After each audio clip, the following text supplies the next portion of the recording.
Hello friends, आज हम लोग बात करेंगे अपवर्तक या गुणनखंड के बारे में। तो सबसे पहले मैं आपको बता दूं कि अपवर्तक या गुणनखंड को इंग्लिश में क्या कहते हैं, तो फैक्टर या डिवाइजर। अपवर्तक या गुणनखंड को इंग्लिश में क्या बोलते हैं, फैक्टर या डिवाइजर। समझ गए? चलिए, वह पूर्णांक जो किसी पूर्णांक को पूर्णतः विभाजित करता है उसे अपवर्तक या गुणनखंड कहते हैं। अब याद कीजिए, जब भी पूर्णांक शब्द का प्रयोग हो, जब भी पूर्णांक शब्द का प्रयोग हो तो मैंने आपको क्या बताया था, जब भी पूर्णांक का प्रयोग हो तो सबसे पहले आपके दिमाग में ये आ जाना चाहिए, 0 +- 1 +- 2 +- 3 +- 4 एंड सो ऑन। जब भी पूर्णांक की चर्चा हो सबसे पहले ये दिमाग में आना चाहिए। ओके, अब देखिए, वह पूर्णांक यानी इसी लिस्ट में से कोई एक जो किसी पूर्णांक को, यानी फिर से इसी लिस्ट में से किसी एक को पूर्णतः विभाजित करता है उसे अपवर्तक या गुणनखंड कहते हैं। जैसे मान के चलिए हम एक पूर्णांक लेते हैं 4, इसी लिस्ट में से एक पूर्णांक लाते हैं यहां पर से 4। अब 4 को पूरा विभाजित करने वाला पूर्णांक कौन कौन है, अब इसी लिस्ट में से पहले तो इसी पूर्णांक के लिस्ट में से एक पूर्णांक को लिखेंगे, फिर इसी लिस्ट में से चेक करेंगे कि कौन कौन से पूर्णांक इस पूर्णांक 4 को पूर्णतः विभाजित करता है। तो हम देखेंगे कि 4 में सबसे पहले +- 1 से भाग लग रहा है, फिर +- 2 से भाग लग रहा है। +- 2 का मतलब हुआ +2 भी और -2 भी। ओके, चलिए, इसके बाद +- 4 हुआ। तो 4 का अपवर्तक या गुणनखंड कौन कौन होगा, +- 1 +- 2 और +- 4। कोई प्रॉब्लम? चलिए, इसी तरह हम दूसरा उदाहरण भी लेते हैं, 5 ले लेते हैं। 5 का अपवर्तक कौन कौन होगा, तो सबसे पहले देखेंगे हम लोग इसी में से किसी को चुनेंगे। हम लोग पहले 5 ले लिए और फिर जो अपवर्तक होगा वो इन्हीं पूर्णांकों में से कोई होगा। तो 5 में किससे भाग लगेगा, +- 1 से और +- 5 से। तो हम लोग देख रहे हैं यहाँ पर 4 को कितने अपवर्तक, 6 अपवर्तक, 2 यहाँ 2 यहाँ और 2 यहाँ। +- 4 का मतलब हुआ +4 भी और -4 भी।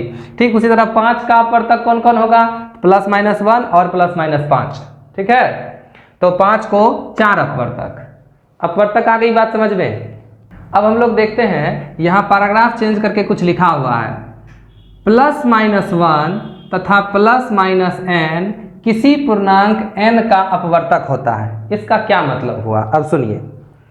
सबसे पहले किसी पूर्णांक n, मान के चलिए n कोई पूर्णांक है और n बराबर हम ले लेते हैं, मान के चलिए एक पूर्णांक 6। ठीक है, तो ये जो 6 है, इस 6 का अपवर्तक +- 1 तो निश्चित रूप से होगा, साथ ही साथ +- n भी होगा। n की वैल्यू कितनी है, 6, तो इसका मतलब इसका एक अपवर्तक +- भी होगा।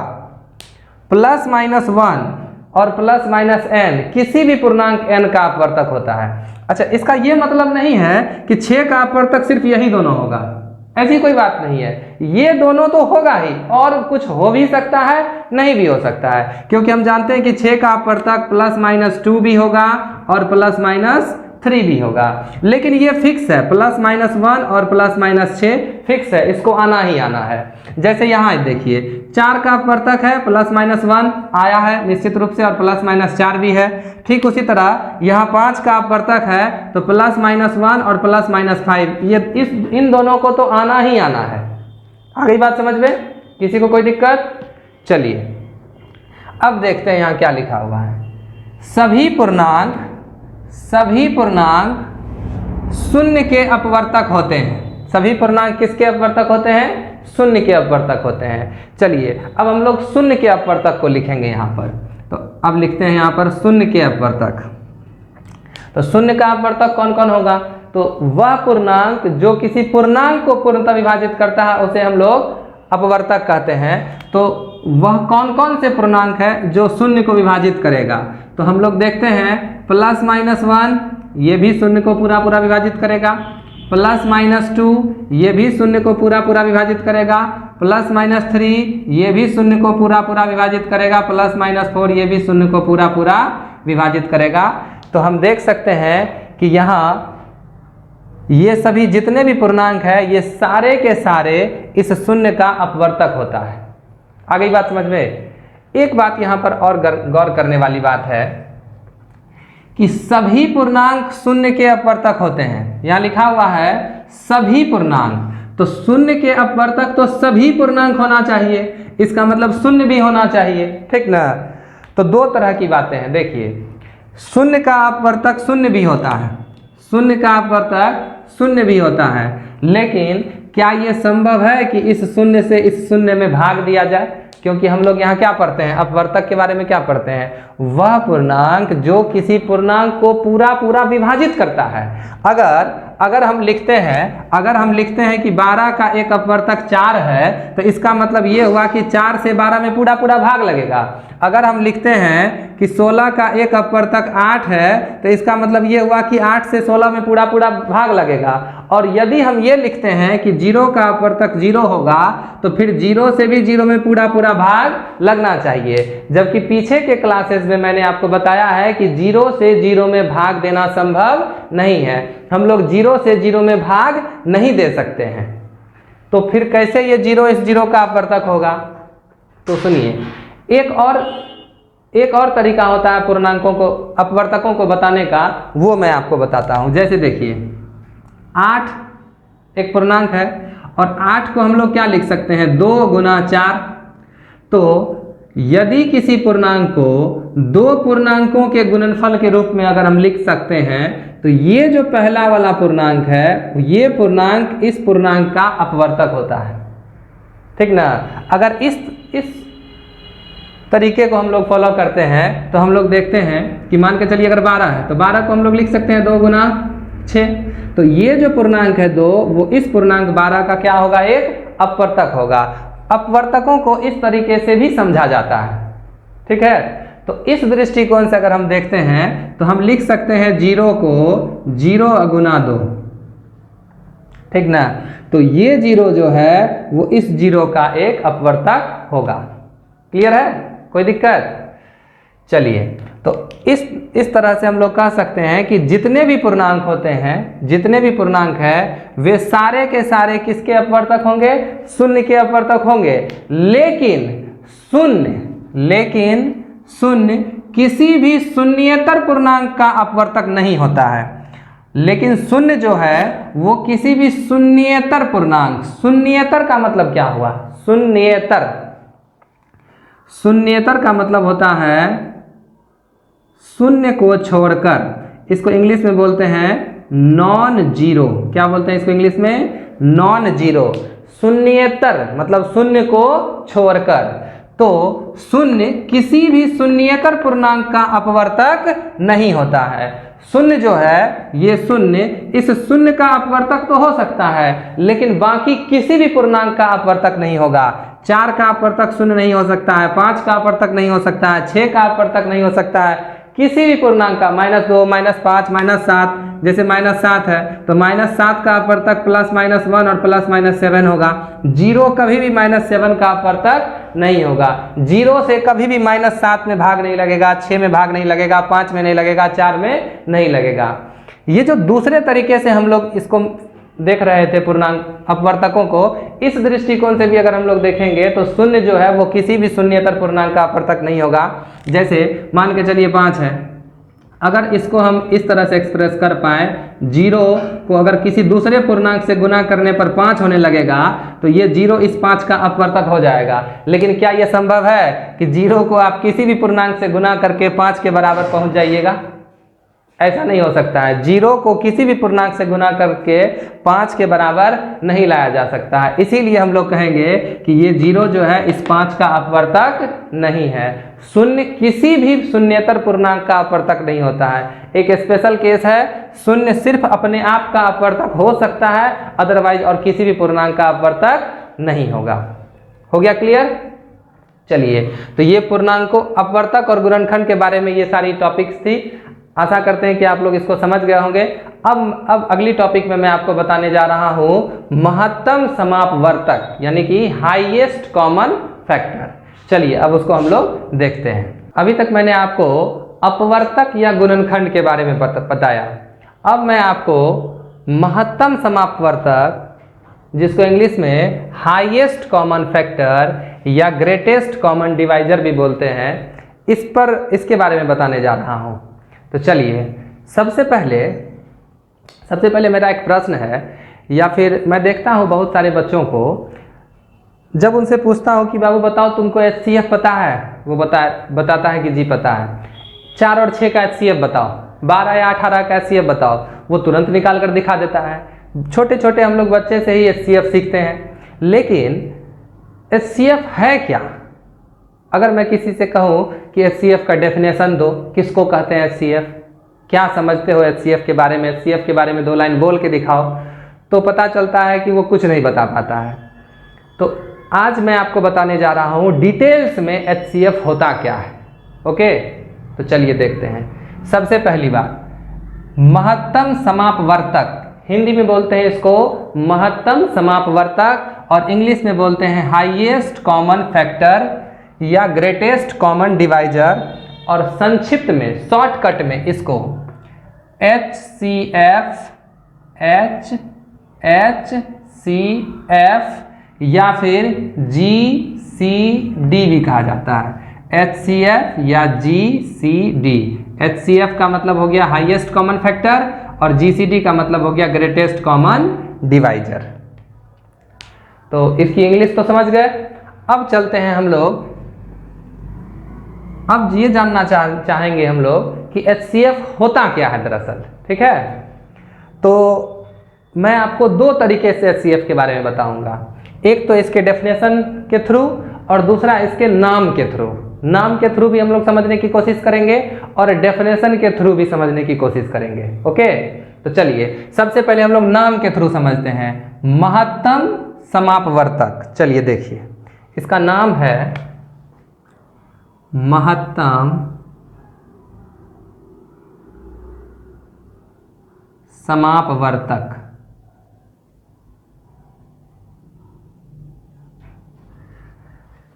यदि इस शब्द को हम लोग तोड़ते हैं तो महत्तम का मतलब होता है सबसे बड़ा,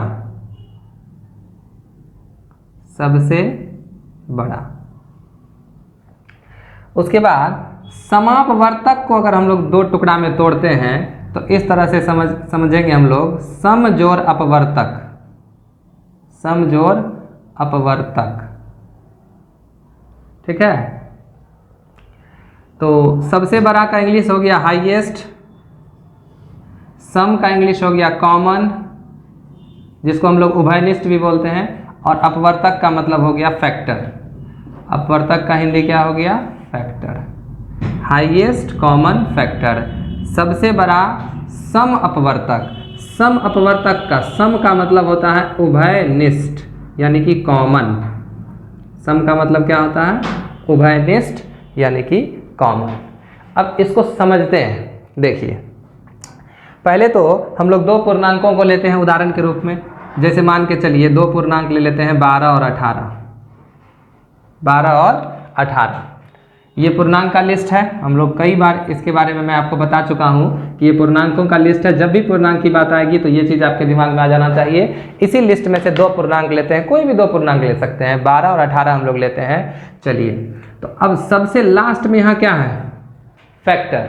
तो चलिए 12 का भी फैक्टर लिखिए और 18 का भी फैक्टर लिखिए। ठीक है, तो 12 का फैक्टर कौन सा होगा बताइए? +-1 +-2 +-3 +-4 +-6 +-12 यानी कि +-12। 18 का फैक्टर क्या सब होगा?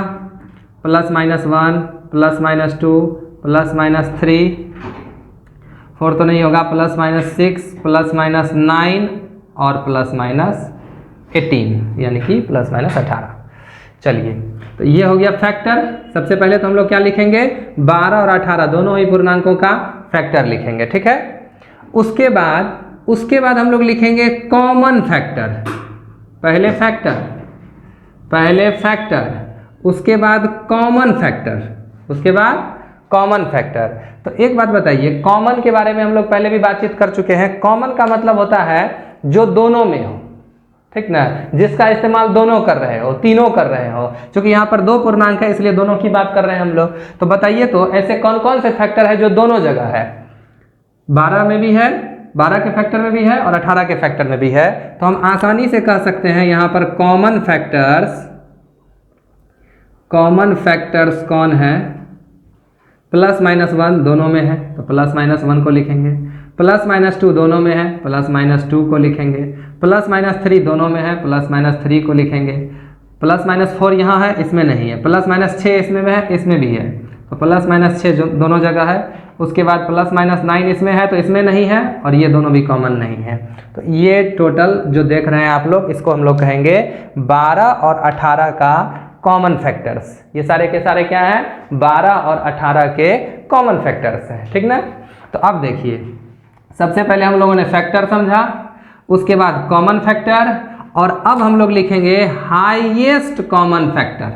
सबसे पहले फैक्टर, फिर कॉमन फैक्टर और फिर हाईएस्ट कॉमन फैक्टर, यानी कि HCF, हाईएस्ट कॉमन फैक्टर किसका?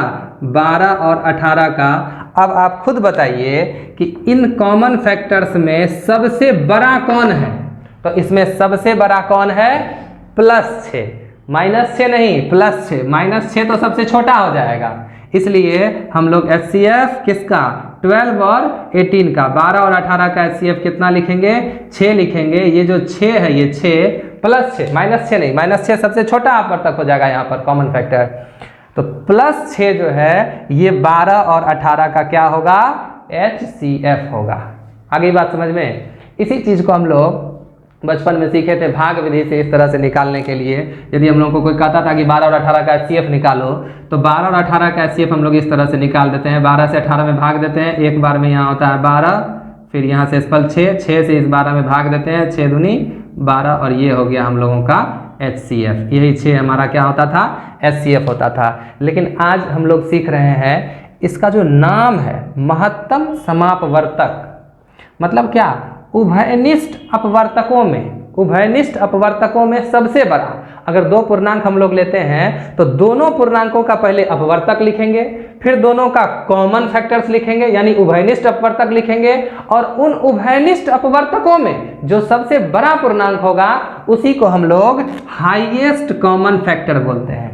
अब आई बात समझ में? इसका नाम महत्तम समापवर्तक क्यों है? महत्तम का मतलब क्या? सबसे बड़ा।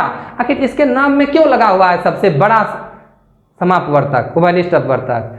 तो इसका यही कारण है कि ये उभयनिष्ठ अपवर्तकों में कॉमन फैक्टर्स में सबसे बड़ा होता है। कोई दिक्कत? यहां तक समझ गए?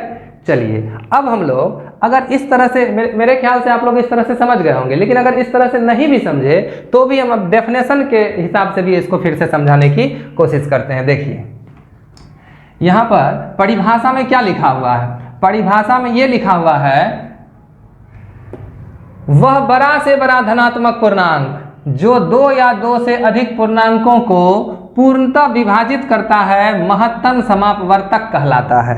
देखिए, वह बड़ा से बड़ा धनात्मक पूर्णांक, वह बड़ा से बड़ा धनात्मक पूर्णांक जो क्या करता है?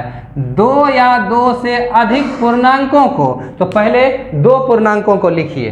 तो इसमें से कोई भी 2 पूर्णांक लिख लेते हैं हम लोग, 12 लिख लेते हैं और 18 ही लिख लेते हैं, ठीक है। अब इन दोनों पूर्णांकों को कौन कौन से पूर्णांक पूरा विभाजित करेगा धनात्मक पूर्णांक, पहले वो देखिए। सबसे पहले हम लोग देखते हैं कि 12 और 18 दोनों में सबसे पहले 1 से पूरा भाग लग जाएगा। 1 जो है वो 12 को भी विभाजित करेगा और 18 को भी विभाजित करेगा। क्या सिर्फ 1 ही है? नहीं, 2 भी है। 2 जो है वो 12 को भी 6 बार में विभाजित करेगा और 18 को भी 9 बार में विभाजित करेगा। क्या हो गया? 1 और 2 सिर्फ? नहीं, 3 भी है।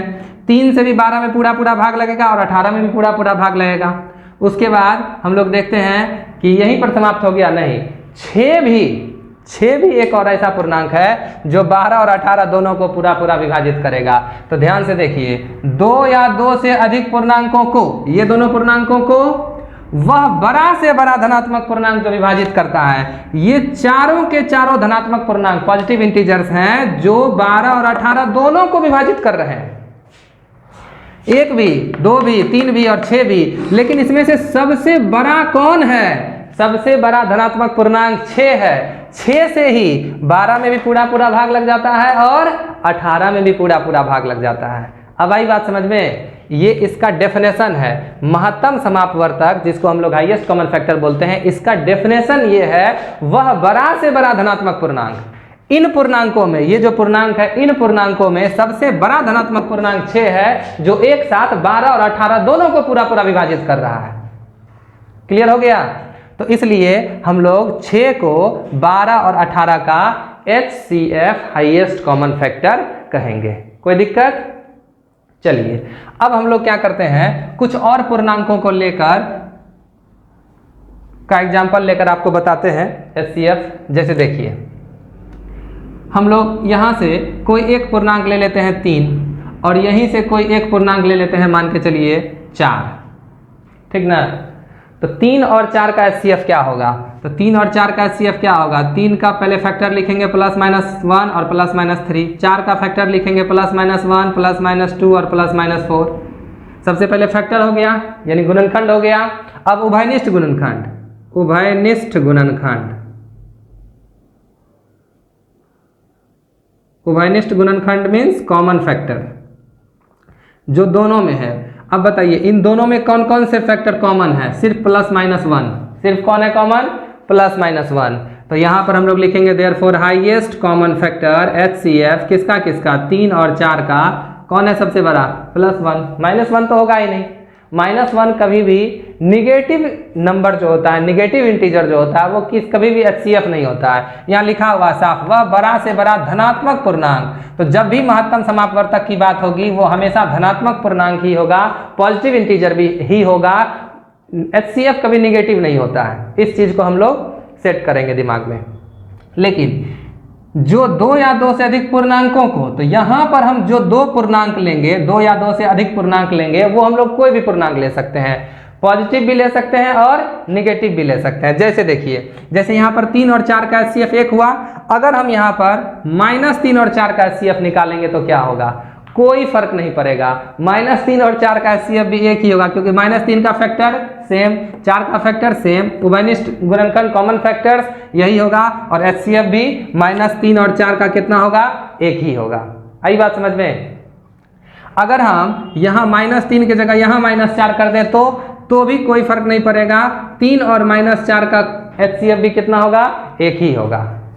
ठीक है? अगर हम दोनों जगह माइनस कर दें, यहाँ भी माइनस कर दें, यहाँ भी माइनस कर दें, यानी कि -3 और -4 का अगर HCF निकालेंगे तो भी कोई दिक्कत नहीं है, HCF एक ही होगा। क्लियर हुआ?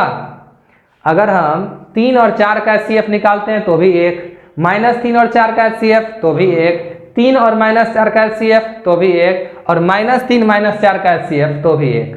ठीक है? आ गई बात? क्लियर हो गई?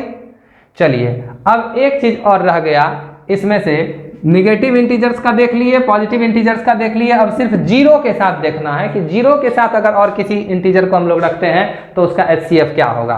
तो चलिए मान लेते हैं हम लोगों को 0 और 5 का HCF निकालना है। देखिए 0 और 5 का HCF निकालना है, तो 0 का फैक्टर क्या सब होगा? 0 भी हो सकता है, +-1 भी हो सकता है, +-2 भी हो सकता है, +-3 भी हो सकता है, +-4 भी हो सकता है, और डॉट डॉट डॉट। इस तरह से हम लोग अनंत तक इसको हम लोग लिख सकते हैं। चलिए अब 5 का फैक्टर, तो 5 का फैक्टर +-1 और +-5, और तो कुछ नहीं होगा। तो सबसे पहले हम लोग लिखेंगे यहाँ पर कॉमन फैक्टर्स। क्या लिखेंगे? Common factors. तो कॉमन फैक्टर क्या होगा इन दोनों का? तो इन दोनों का कॉमन फैक्टर होगा +-1 यहाँ भी है और यहाँ भी है। उसके बाद यहाँ +-4 के बाद आगे कौन आएगा? +-5, और यहाँ भी कौन है? +-5। तो कॉमन फैक्टर्स हो गया +-1 और +-5। देयरफॉर HCF किसका किसका? 0 और 5 का कितना होगा? 5। आ गई बात समझ में? यदि 5 और 0 का HCF निकालने के लिए कहा जाए तो हम लोग क्या कहेंगे, HCF कितना होगा 5। 0 और 7 का HCF अगर कहेगा निकालने के लिए तो कितना होगा 7। 0 और 10 का HCF 10। 0 और -5 का HCF -5 नहीं, -5 नहीं होगा। 0 और -5 का HCF -5 नहीं हो सकता। ये कैसे होगा देखिए, अगर हमको कहेगा 0 और HCF ऑफ 0 और -5 का निकालने के लिए तो ये -5 होगा, बिल्कुल नहीं, ये भी क्या होगा +5 ही होगा। इसलिए क्योंकि अभी तो मैंने आपको बताया कि HCF निगेटिव नहीं होता, कभी भी एक HCF निगेटिव नहीं हो सकता है। अगर यहाँ +5 रहे या फिर यहाँ -5 रहे, कुछ भी रहेगा तो HCF जो होगा दोनों का कितना होगा 5 ही होगा। क्लियर हो गई बात? कोई दिक्कत, कोई समस्या?